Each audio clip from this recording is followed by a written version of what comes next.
रोगापेक्षा इलाज भयंकर अशी एक म्हण आपल्याकडे आहे। या म्हणीची आठवण होण्याचं कारण म्हणजे नवा मोटर वाहन कायदा। या कायद्यामध्ये एक अजब सुधारणा सुचवली गेलेली आहे, ज्यामध्ये 4 वर्षावरच्या मुलांना आता हेल्मेट सक्ती करण्याचा विचार अशी एक सुधारणा या कायद्यामध्ये आहे। कितपत व्यवहार्य ही ठरू शकते? हेल्मेट सक्ती योग्य आहे, मात्र 4 वर्षाच्या चिमुरड्यांच्या डोक्यामध्ये असं हेल्मेट असणं आणि ते सुद्धा ISI मार्क असलेलं वजनदार हेल्मेट कितपत व्यवहार्य असू शकतो हा कायद्यामधल्या ही सुधारणा? आपल्याला याविषयीच आज चर्चा करायची आहे। त्यासाठी माझ्यासोबत स्टुडिओमध्ये आहेत अभिनेता शिरीष जोशी, त्याचबरोबर वाहतूक सुरक्षा सामाजिक कार्यकर्ते सत्यजित शहा आपले विचार या चर्चेमध्ये मांडणार आहेत। नाशिकहून आपल्यासोबत आहेत माजी वाहतूक अधिकारी संजीव ठाकूर, त्याचबरोबर अभिनेत्री गिरिजा ओक जी स्वतः एका बाळाची आई सुद्धा आहे, ती एक पालक आणि एक नागरिक या भूमिकेमधून आपले विचार मांडणार आहे। त्याचबरोबर पुण्याहून एक पालक राधिका पवार जे आपल्या मुलांना रोज दुचाकीवरून शाळेत सोडण्याचे किंवा इतर क्लासेस किंवा अशा ठिकाणी सोडण्याचं काम करतात, त्यांचे अनुभव काय आहेत या बाबतीत, अशी सक्ती केली तर काय होऊ शकतं हे विचार ते मांडणार आहेत। आपण सुरुवातीलाच जाणार आहोत पुण्याला राधिका पवार यांच्याकडे। राधिका पवार, पालकांना म्हणजे ॲडल्ट्सना, मोठ्या व्यक्तींना हेल्मेट सक्ती करणं हे योग्य असू शकतं, पण लहान मुलांना हेल्मेट सक्ती कशी वाटते तुम्हाला ही सुधारणा? 4 ते 5 वर्षाचा मुलगा हा स्वतःला गाडीवर सांभाळतानाच त्याला इतके प्रॉब्लेम्स येतात। त्यातून शाळेत जाताना दप्तराचं ओझं एवढं जड असतं आणि त्यातून हेल्मेटचं एवढं जड ओझं, आणि लाईट वेट हेल्मेट जरी आपण वापरले तर तरी ते एवढे सुरक्षित नसतात। आणि जड एवढं दप्तराचं ओझं, त्यातून हेल्मेटचं एवढं ओझं जड, हे सांभाळताना मुलांना नाकीनऊ येतं। त्यातूनही एवढा अवघड होऊन जातं हे आधी दप्तराचं ओझं सांभाळताना, शाळेतून जाताना। त्यातून आपण पुण्यातले रस्त्यांची व्यवस्था बघतोय कशी झाली आहे ती अवस्था, आणि हे रस्त्यांवरून जाताना खड्डे एवढे असतात प्रचंड, आणि त्यातूनही गाडी एवढी हळू चालवावी लागते। त्यामुळे अशी हेल्मेटची आवश्यकता भासत नाही, कारण गाडी तशी गाडीचा वेग असा कमीच असतो पुण्यातल्या रस्त्यातून जाताना, आणि त्यातून हेल्मेटचं एवढं जड ओझं डोक्यावर जर घेतलं तर त्या मुलांना नीट गाडीवर बसताही येणार नाही। गिरिजा, तुझं काय मत आहे या बाबतीत?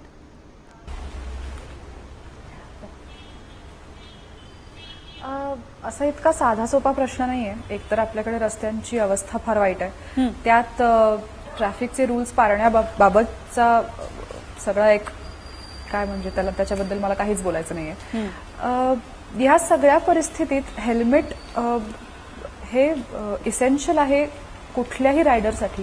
ते लहान मुलांसाठी जरा अवघड होऊ शकतं मॅनेज करायला, हे मला मान्य आहे, पण आपण जसं लहान मुलांना चांगल्या सवयी लावतो तसं ह्याची ही सवय लावली तर ते कठीण नाहीये। फक्त त्यासाठी आपल्याला योग्य तशी हेल्मेट्स उपलब्ध आहेत की नाही हे बघायला पाहिजे, ती सर्टिफाईड आहेत की नाहीत, मग त्यात ती easy to use, light weight आणि तरी सुद्धा सुरक्षित आहेत की नाहीत, ह्या सगळ्या गोष्टी जर असल्या तर हा कायदा आणणं योग्य आहे। उद्यापासून कायदा आणला तर हेल्मेट शोधायला जायचं कुठे असं, आधी ह्याचा पूर्ण विचार झाला पाहिजे, आणि मग जर तुम्हाला त्याची सक्ती करायची असेल तर ती झाली पाहिजे। लहान मुलांना हेल्मेट कम्फर्टेबल होतील हे खरंच आहे, पण त्याची गरजही तितकीच आहे। मी सर्वप्रथम असं डेफिनेटली सांगू शकतो की हेल्मेट मी सुद्धा वापरतो। गेली 35 वर्ष मी ड्रायव्हिंग करतो मोटर बाईक। हेल्मेट वापरणं हे कंपल्सरी आहे आणि कंपल्सरी असलंच पाहिजे। आता आपण जो आजचा मुद्दा आहे त्याच्याकडे जर का आपण वळलो तर मला कित्येक पेरेंट्स असे आहेत, इन्क्लुडिंग मी, की जे मुंबईमध्ये मुलीला शाळेत सोडतात किंवा क्लासला सोडतात, येताना माझी बायको किंवा माझे वडील त्या मुलीला पिकअप करतात। आता हा कायदा जर का आपण अंमलात आणला असं आपण गृहीत धरूया, तर मला एक महत्वाचा प्रश्न असा विचारायचा आहे की ज्या शाळेत ती मुलगी जाते त्या शाळेमध्ये हेल्मेट ठेवायची व्यवस्था शाळा करून देईल का? मुद्दा नंबर 1। मुद्दा नंबर 2 असा आहे, याचं कारण महत्वाचं असं आहे की ज्या वेळेला माझी बायको तिला पिकअप करायला जाईल त्यावेळी बायको तर वेगळं हेल्मेट घेऊन जाऊ शकत नाही, म्हणजे तेच हेल्मेट वापरायला पाहिजे। अदरवाईज काय होईल की माझ्या घरामध्ये स्कूटर 3 आहेत आणि हेल्मेट 6 आहेत, अशी परिस्थिती होईल। ही अत्यंत महत्वाची गोष्ट मला अशी वाटते।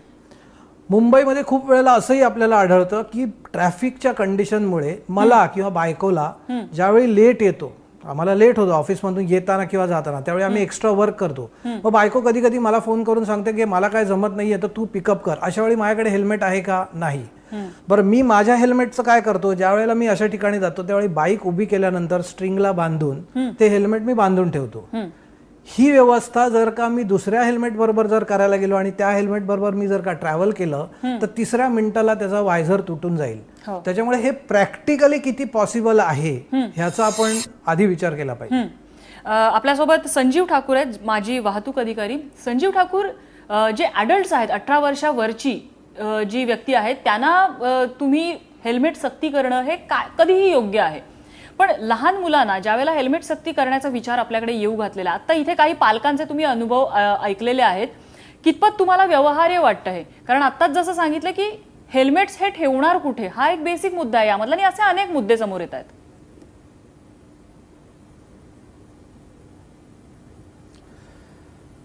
नम्रता, आता पुण्याहून पवार मॅडम, त्याचप्रमाणे गिरिजाताई, सत्यजित शहा यांनी त्यांची मतं मांडलीत.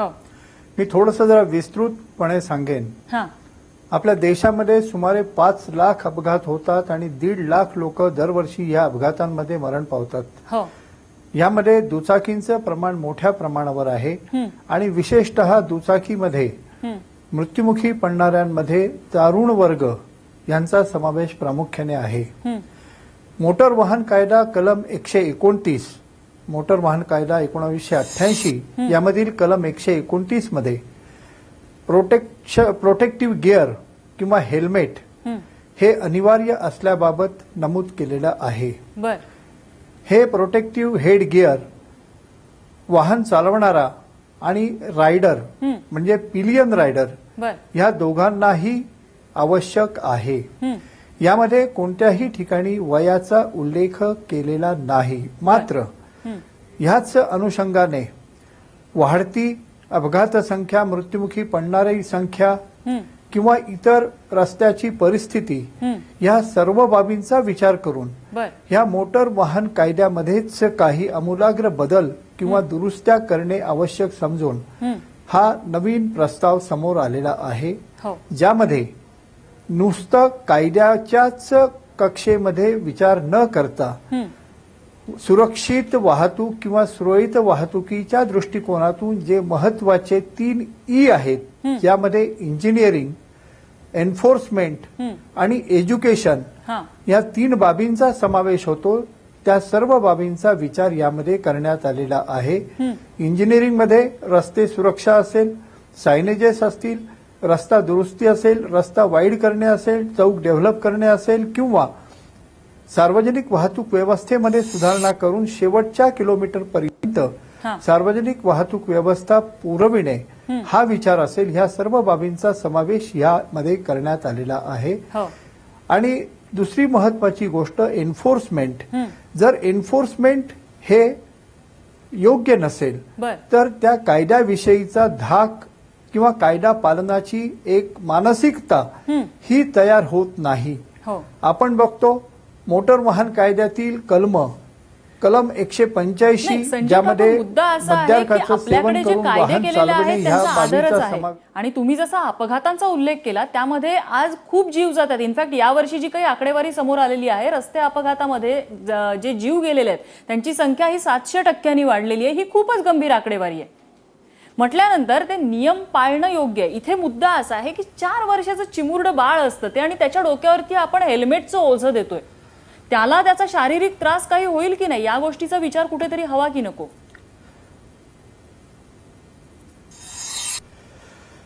4 वर्षाच्या बाळासाठी किंवा 4 ते 12 किंवा 4 वर्षापासून पुढील मुलांच्यासाठी हेल्मेट हे आज जरी आपल्याला अशक्य वाटत असलं तरी गिरिजाताईंनी सांगितल्याप्रमाणे अशा प्रकारची लहान स्वरूपाची, लहान आकाराची ISI मार्क असलेली हेल्मेट ही कायद्यामध्ये तरतूद केल्यानंतर निश्चितपणे मार्केटमध्ये उपलब्ध होतील. आणि जर सर्वांनी मिळून त्याचं पालन करायचं ठरवलं तर निश्चितपणे याचं पालन व्यवस्थितपणे होऊ शकेल आणि त्यातून सुरक्षितता निश्चितपणे वाढेल.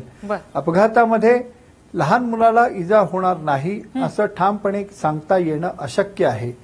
आणि विशेषतः पिलियन रायडर किंवा मागे बसलेली जी व्यक्ती आहे ती व्यक्ती वेग तुमचा कमी असो किंवा जास्त असो शहरातून तुम्ही वाहन चालवत असो किंवा हायवेवरती वाहन चालवत असो, हा. ज्या वेळेला मागून एखाद्या वाहनाचा तुम्हाला धक्का बसतो किंवा इम्पॅक्ट बसतो, त्यावेळेला त्याच्या हातामध्ये कोणत्याही प्रकारची ग्रीप नसते. मागे बसणारी व्यक्ती ही अधांतरी बसलेली असल्यामुळे ती व्यक्ती इम्पॅक्ट बसल्यानंतर हवेत फेकली जाऊन नेमकी डोक्यावर पडते आणि त्यामुळे डोक्याला गंभीर दुखापत होऊन अशी व्यक्ती ही गंभीर जखमी होऊ शकते. कधी कधी अशामुळे प्राणावर देखील बेतू शकते. अशा घटना लहान मुलांच्या बाबतीत होणार नाहीत किंवा होऊ शकणार नाहीत असं ठामपणे म्हणता येणार नक्कीच आपण असं ठामपणे म्हणू शकत नाही. नक्कीच. मात्र अशा परिस्थितीमध्ये तशी हेल्मेट्स आहेत का आपल्याकडे? आणि जसा शिरीष जोशींनी जो मुद्दा उपस्थित केला की ही हेल्मेट्स तर मुलं शाळेत जातात, ट्युशन्सला जातात, वेगवेगळ्या क्लासेसना जातात, त्यांच्या हॉबी क्लासेसना ठेवणार कुठे, हा सुद्धा एक मुद्दा आहे. सत्यजित शहा, व्यवहार्य वाटतो हा निर्णय या सगळ्या गोष्टींचा विचार करता? व्यवहार्य म्हणजे मी माझं स्वतःचं उदाहरण देतो. माझा 5 वर्षाचा मुलगा, मी त्याला घेऊन पोहायला जात होतो. माझा वेग 15 किलोमीटर सुद्धा नव्हता. त्याला पुढे उभं केलं होतं. माझी स्कूटर घसरली. लहान मुलं स्वतःचा बचाव पण नाही करू शकत की मी हातावर पडतो वगैरे. नशिबाने तो डोक्यावर नाही पडला. आणि मग आता जे नाशिकहून सांगितलं त्यांनी, खरं की लहान मुलांना इजा होऊ शकणार नाही असं कोणी सांगू शकणार नाही. फक्त असे नियम करताना 1 वर्षाचा वेळ द्यावा शासनाने. आणि जे शिरस्त्राण बनवणारे म्हणजे हेल्मेट, त्यांना त्याप्रमाणे त्यांचं लहान मुलांना म्हणजे बसतील तसे किंवा त्यांना जमतील तसे शिरस्त्राण बनवणं, असं अचानक नियम काढून अचानक तुम्ही उद्यापासून करा म्हटल्यावर हे थोडं चुकीचं आहे. त्याप्रमाणे मग दुचाकीवाल्यांना सुद्धा हेल्मेट अडकवायला काहीतरी किंवा शाळेत वगैरे. पण माझ्या मते हे हवंय, कारण शासन किंवा आता जे काही रस्ते, खड्डे, वेग 5 किलोमीटर सुद्धा असेल तरीही पडू शकतो. पडल्या डोक्याला लागू शकतं. आणि शासन कधीही जबाबदारी घेत नाही. पडल्यावर डोक्याला लागल्यावर कोणी जखमी झालं किंवा काय झालं, ती आपल्यावर जबाबदारी असते. महाराष्ट्रात रोज 38 जण रस्त्या अपघातात मरतायत. त्यातले 38 जण हे हेल्मेटमुळे मरतायत. दिल्लीला हेल्मेट वापरणं जेव्हापासून हे अनिवार्य केलं होतं, त्याच्यानंतर मृत्यूमुखी पडणाऱ्यांची संख्या 22% कमी झाली आहे. आणि दुर्दैवाने भारत हा जगातला, बाईक चालवणाऱ्यांनी हेल्मेट घातलंच पाहिजे, त्याच्याबद्दल वादच नाही. तो नियम अत्यंत योग्य आहे. मागे जर एखादा ज्येष्ठ बसलेला असेल तर त्यानेही ते हेल्मेट घातलं पाहिजे, हा जो नियम आहे तो सुद्धा समजला जाऊ शकतो. मात्र 4 वर्षाचा मुलगा, एक साधी जर सिच्युएशन आपण उपस्थित केली, मला वाटतं शिरीष जोशींना त्याच्याबद्दल चांगला अनुभव असेल. बरेच वर्ष ते बायकिंग करतायत. बाईक असेल किंवा मोपेड, ज्याला समोर उभं राहायला जागा असते, 4 वर्षाचा मुलगा हा त्या चालकाच्या साधारण हनुवटीपर्यंत येतो, त्याचं डोकं. अशा परिस्थितीत त्या चालकाने हेल्मेट घातलेलं आहे, त्या मुलाने हेल्मेट घातलं की अजून त्याची 1 इंचभर उंची वाढणार. 4 वर्षाच्या मुलाला मागे बसवणं सुद्धा धोकादायक आहे, कारण त्याचे हात अजून एवढे मोठे नसतात की तो त्याच्या वडिलांना किंवा आईला पकडू शकेल, त्याला प्रॉपर ग्रिप येऊ शकेल. मग त्याला बाईकवरून घेऊन कसं जायचं? मागे बसवणं सुद्धा धोकादायक आहे. पुढे उभं करणं हे तर शक्य होऊ शकणार नाहीये. शिरीष जोशी, काही उपाय दिसतो याच्यासाठी? हा आता एक्झॅक्टली मला हाच मुद्दा मांडायचा आहे की हा कम्प्लीट मला ना विरोधाभास दिसतो. की एकीकडे आपण असं म्हणतो की सेफ्टी पाहिजे, 100% पिलियन रायडर कोणी असलं तरी सेफ्टी पाहिजे. मला समजत नाही, मागे समजा मी त्या 4 वर्षाच्या मुलाला माझ्या मागे बसवला, मी हेल्मेट घातलंय, त्या मुलाने हेल्मेट घातलंय, तो मला मिठी मारू शकत नाही. म्हणजे मागच्यानी मला येऊन ठोकलं काय किंवा बाजूच्यानी मला येऊन ठोकलं काय हे अलाईद आहे. माझं म्हणणं, इव्हन खड्ड्यातनं जरी तो ओढला तरी तो मुलगा पडणार आहे. त्यामुळे बेसिकली ह्याच वरती आधी विचार करायला गेला पाहिजे की 4 वर्षाच्या मुलाला बाईकवरती मागे आपण एकटं बसवू शकतो का? जर नाही बसवू शकत तर मग आपण काय करणार, अजून एक कोणतरी तिसरा माणूस बसवणार, तो हेल्मेट घालून बसणार आणि 1, 2, 3 असे ते लोक जाणार जे 2 व्हीलरवरती आपल्या कायद्यात बसत नाही. 4 वर्षाचा मुलगा हा कुठल्याही परिस्थितीमध्ये even without wearing a helmet तो पुढे व्यवस्थित गच्च कमरेला मिठी मारून बसू शकत नाही, हे फॅक्ट आहे. त्यामुळे इट इज म्हणजे हे सगळ्यात रिस्की आहे की त्यांनी मागे बसणं इथपासूनच मग सुरुवात व्हायला पाहिजे. हेल्मेट हा तर पुढचा मुद्दा झाला. बर, संजीव ठाकूरांना काही मुद्दा मांडायचा आहे. संजीव ठाकूर.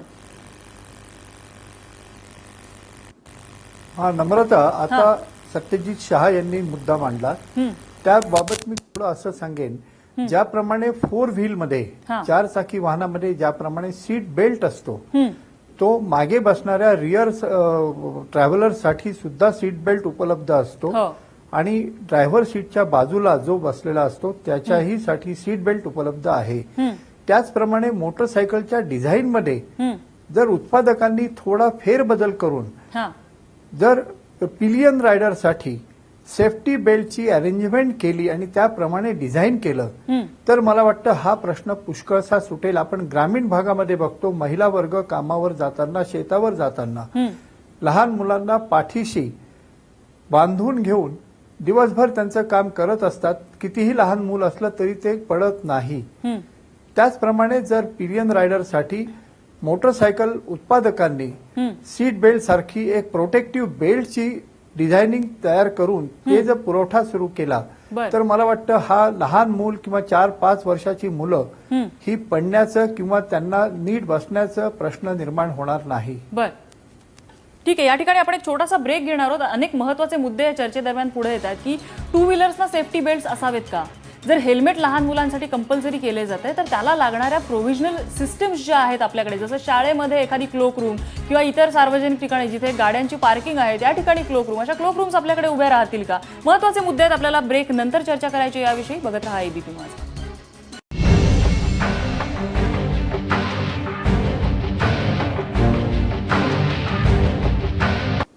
ब्रेक नंतर आपलं स्वागत. तुम्ही पाहताय माझा विशेष. आपली चर्चा सुरू आहे लहान मुलांसाठी केलेल्या हेल्मेट सक्तीबाबत. ही सुधारणा येऊ घातलेली आहे. नव्याने जो काही आपल्याकडे अधिनियम काढण्याचा प्रयत्न सुरू आहे त्यामध्ये गिरिजा ओक आपल्यासोबत आहेत. गिरिजा, ब्रेकपूर्वी संजीव ठाकूर यांनी एक सांगितलं होतं की दुचाकीला आपण जर सेफ्टी बेल्ट करून घेतला तर कदाचित हे जे प्रश्न आहेत की छोट्या मुलांना तिथे बसवण्यामध्ये ज्या काही अडचणी येत आहेत त्या सुटू शकतात. व्यवहार्य वाटतं का दुचाकीला बेल्ट करून घेणं, सेफ्टी बेल्ट, सीट बेल्ट सारखा?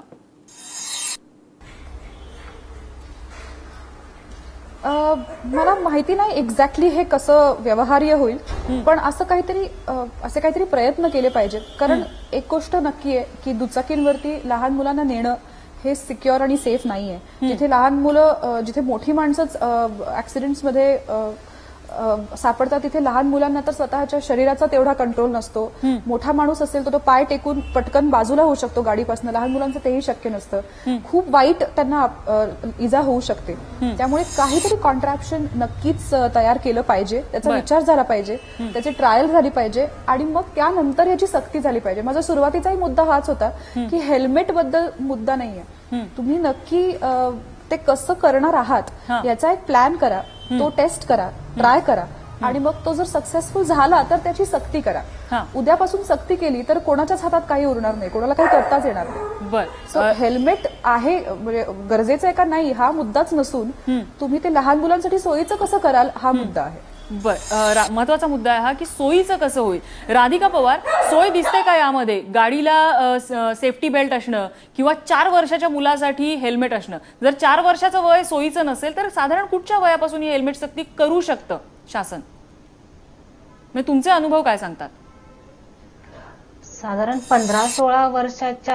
15-16 वर्षाच्या नंतर मुलांना हेल्मेट सक्ती केली तर काही अडचण नाही. पण 4-5 वर्षाची मुलं जेव्हा गाडीवर जेव्हा बसतात, एकतर ट्रॅफिक जेव्हा शाळा सुटते तेव्हा ट्रॅफिकही एवढं असतं की जेव्हा 10 मिनिटं लागतात घरापासून शाळेपासून घरी जायला तेव्हा तिथे 20-1 मिनिट लागतात, एवढं ट्रॅफिक असतं. अशा वेळी दप्तराचं ओझं त्यांच्या पाठीवर असतं आणि हे हेल्मेटचं ओझंही त्यांच्या डोक्यावर राहणार. म्हणजे त्यांना ते जास्त त्रासदायक होईल आणि दप्तराचं ओझं आणि शिवाय हेल्मेटचं आणि ते एक तर त्यांना बसतानाही आईला धरूनच बसावं लागतं, एवढे खड्डे रस्त्यामध्ये असतात. बरं शिरीष जोशी, त्यामुळे ते एका हाताने दप्तर पकडणार, आईला पकडणार की हेल्मेट सांभाळणार हा महत्वाचा मुद्दा आहे. शिरीष जोशी, राधिका पवार साधारण जे बोलत आहेत त्या संदर्भात मी संजीव ठाकूर साहेबांनी मगाशी एक अतिशय महत्वाचा मुद्दा सांगितला की आपल्या वाहन कायद्यामध्ये कुठेही पिलियननी कुठल्या वर्षापासून हेल्मेट घालावं हे नमूद केलेलं नाहीये.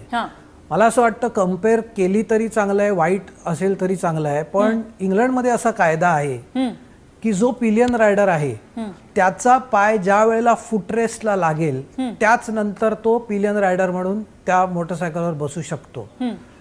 असं जर का काही जर तुम्हाला करायचं असेल की बाबा हेल्मेट सक्ती आपल्याला करायची आहे, जसं आत्ता गिरिजा म्हणाली तसं की विरोध कोणालाच नाहीये, पण त्याला एक प्रोसेस आहे, ती प्रोसेस करून तुम्ही सगळं जर केलं ना, आणि प्रॅक्टिकली त्याचा कुठेतरी विचार झाला पाहिजे. नक्कीच अशी काहीतरी सुधारणा आपल्याला करता येईल सत्यजितच्या. नाहीतर मग असे जर म्हणजे आता संजीव ठाकूरांनी जो उपाय सांगितला की सेफ्टी बेल्ट बाईकला व्यवहार्य वाटतं, कारण बरेचदा बाईकला सेफ्टी बेल्ट म्हणजे त्या बाईकला अडकून बसलं तर अपघात जास्त गंभीर होऊ शकतो असं नाही वाटत? नाही, असा हा सेफ्टी बेल्ट म्हणजे मला व्यवहार्य वाटत नाही. आधी त्याची कुठेतरी ट्रायल घ्यावी. आणि दुसरं म्हणजे मी परत ते सांगतो की 1 वर्ष म्हणजे या शासनाला काय करू आणि किती करू, सुधारणा करू असं झालेलं असं वाटतंय. त्यांनी असं अचानक लोकांवर थोपून उलट त्याचा फायदा होणार नाहीये. त्यांनी हळूहळू जाऊन त्याचे काय परिणाम होतील लोकांकडून सूचना मागवाव्यात. आणि दुसरं म्हणजे राजकारण्यांनी आधी स्वतःच्या मुलांना हेल्मेट घालून बघावेत, पोलिसांनी स्वतःच्या मुलाला हेल्मेट घालून बघावेत. कारण आजकाल भारतातलं चित्र, महाराष्ट्रातलं चित्र असं आहे, पोलीस नियम पाळत नाहीत, राजकारणी नियम पाळत नाहीत, नेते नियम पाळत नाहीत, त्यांचे सगळे सहकारी नियम पाळत नाहीत. त्यांच्याकडून उलट सुधारणा येतील, त्यांच्याकडून जेव्हा काही सूचना येतील ते मग सामान्य नागरिकांवर थोपवावं असं मला वाटतं. बर, संजीव ठाकूर, टू व्हीलरला बेल्ट आणणं, जसं आता टू व्हीलरला बेल्ट आणलं, एक साधं उदाहरण जर आपण घेतलं, एखादी बाईक जर समजा या ठिकाणी स्किड होते, जसा अनुभव आपल्याला सत्यजित शहा यांनी सांगितला की 15च्या स्पीडला असताना त्यांची बाईक कलंडली. तर बाईक कलंडलेली असताना जर पाठीमागचा माणूस त्याचे जर पाय जमिनीला लागले तर स्वतःचा बचाव त्यामध्ये करू शकतो. जर तो सीट बेल्टनी त्या गाडीला जर बांधलेला असेल तर हा अपघात जास्त गंभीर होऊ शकतो असं नाही वाटत तुम्हाला? म्हणजे व्यवहार्य विचार सुद्धा या बाबतीत होणं गरजेचं आहे. अगदी बरोबर आहे गिरिजा, आपण म्हणता ते. पण पवारताईंनी किंवा गिरिजाताईंनी सांगितलं की शहरामध्ये दुचाकीचा वेग हा अतिशय कमी असतो. आणि कमी वेगामध्ये जरी समजा एखाद्या वेळेला गाडी स्किड झाली तरी मला नाही वाटत की जास्त मोठ्या स्वरूपाची दुखापत ही त्या लहान मुलाला होऊ शकेल.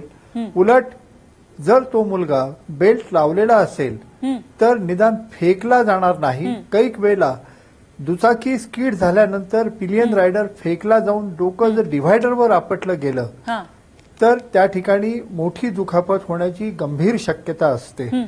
त्यामुळे जर बेल्ट असेल तर किमान तो माणूस किंवा ती लहान मुलं ही फेकली जाणार नाहीत आणि डोक्याला किंवा शरीराच्या इतर भागाला सुद्धा जे महत्वाचे अवयव आहेत त्यांना गंभीर दुखापत होण्यापासून टळू शकेल. बर, शिरीष जोशी, पटतं हे? ह्याचं डिझायनिंग करून जे तंत्रज्ञ आहेत त्यांनी ह्याचा गांभीर्यपूर्वक विचार करावा. बर, कारण आता जसं आपले संजीव ठाकूर साहेब म्हणतात की जसा त्यांचा एक विचार आहे हा बऱ्याच ठिकाणी म्हणजे जगभरात हा विचार केला गेला असणारच 101%. त्यामुळे ते होईल की नाही हे मला काही माहिती नाहीये. फक्त याच्यात मी 1-2 महत्वाची गोष्ट सांगू शकतो की आपण जे सेफ्टी हेल्मेटची सेफ्टी ह्या विषयी आपण जे बोलतो आहोत ते माझ्याकडे एक surface transport ministry of road ऍक्सिडेंटचा एक रिपोर्ट आहे. तो रिपोर्ट असं म्हणतो की deaths are caused by drivers faults or over speeding which are the 2 most responsible factors for road accident.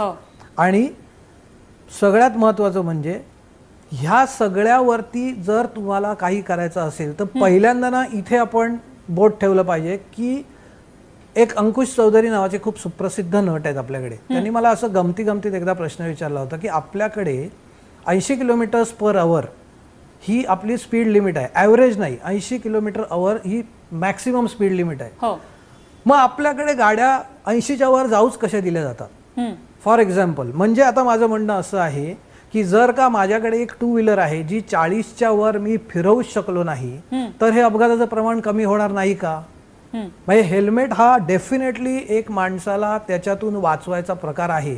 पण जे मूळ आहे ह्या सगळ्याचं, जो ऍक्सिडेंट हे मूळ आहे, हा ऍक्सिडेंट फक्त जो मिनिस्ट्रीचा रिपोर्ट सांगतो ज्याप्रमाणे 2 गोष्टींनी होतो, पॉटहोल्स आणि तुम्हाला म्हटलं जसं खड्डे आणि जे over speeding of the driver जे आहे ते.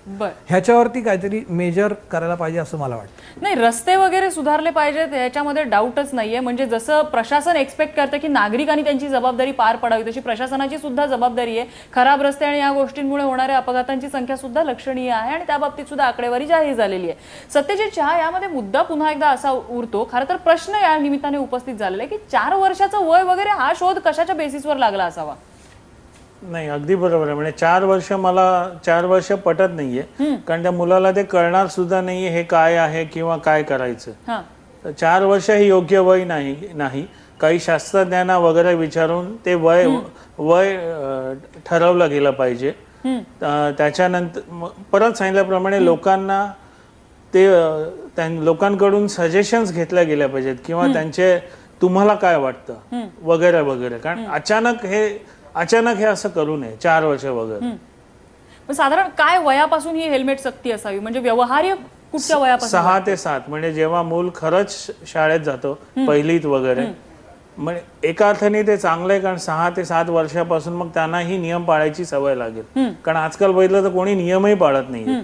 हे नियम तेव्हापासून लागू करावेत जेव्हा त्या मुलांना कळतं. 4 वर्षाच्या मुलाला खरंच काही कळणारही नाही. राधिका पवार, 6 ते 7 वर्ष वय पाहिजे असं सत्यजित शहा आपल्याला सांगतायत. 6 ते 7 वर्षाचा तुमचा समजा मुलगा किंवा मुलगी आहे, त्यांनी हेल्मेट घातलं आणि त्याला गाडीवरती पाठीमागे घेऊन तुम्ही चाललेला आहात, तुम्ही कम्फर्टेबल असाल का? तुमचं मूल कम्फर्टेबल असेल का? तुमचा अनुभव काय सांगतोय? नाही, माझा मुलगा 6 वर्षाचाच आहे आणि मी त्याला जेव्हा शाळेत घेऊन जाते तेव्हा ऑलरेडी बसायला मुलांना टू व्हीलरवर प्रॉब्लेम येतो. म्हणजे रस्त्याने खड्डे एवढे आहेत, शाळेपर्यंत जाण्यासाठी त्यांना इतका घट्ट पकडून आईला बसावं लागतं. आणि त्यातून 6 वर्षाचा मुलगा असेल तर तो पहिलीत, तर पहिलीच्या मुलांचं दप्तरही तेवढं जड असतं. मग ते दप्तर पाठीला अडकून आईला पकडून बसायचं आणि त्याच्यावरती ते जड एवढं हेल्मेट, बर, तर ते त्याला कम्फर्टेबल होतच नाही. बर, गिरिजा, जसं तू सांगितलंस की यामध्ये सोय बघायला पाहिजे. शिरीषनी मगाशी सांगितलं की इंग्लंडमध्ये जो नियम आहे की फुटरेस्ट पर्यंत पाय जोपर्यंत त्या मुलाचा येत नाही तोपर्यंत त्याला टू व्हीलरवरती बसणं हे बॅन केलं पाहिजे. अशा प्रकारचे काही नियम आपल्याकडे आले तर परिस्थिती सुधारेल असं वाटतं?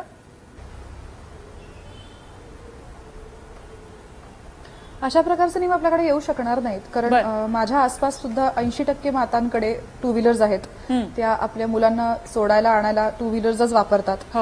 मी पुण्यात राहते, त्यामुळे तिथे ओव्हरऑलच सगळ्यांकडे टू व्हीलर्स असतात आणि सगळेच टू व्हीलरवर फिरतात. त्यामुळे तुमची लहान मुलं जर तुम्ही टू व्हीलर घेऊन फिरू शकला नाहीत तर खूपच जास्त प्रॉब्लेम्स होतील. त्यामुळे आपण एक्स्ट्रीम्सला जाऊयाच नको.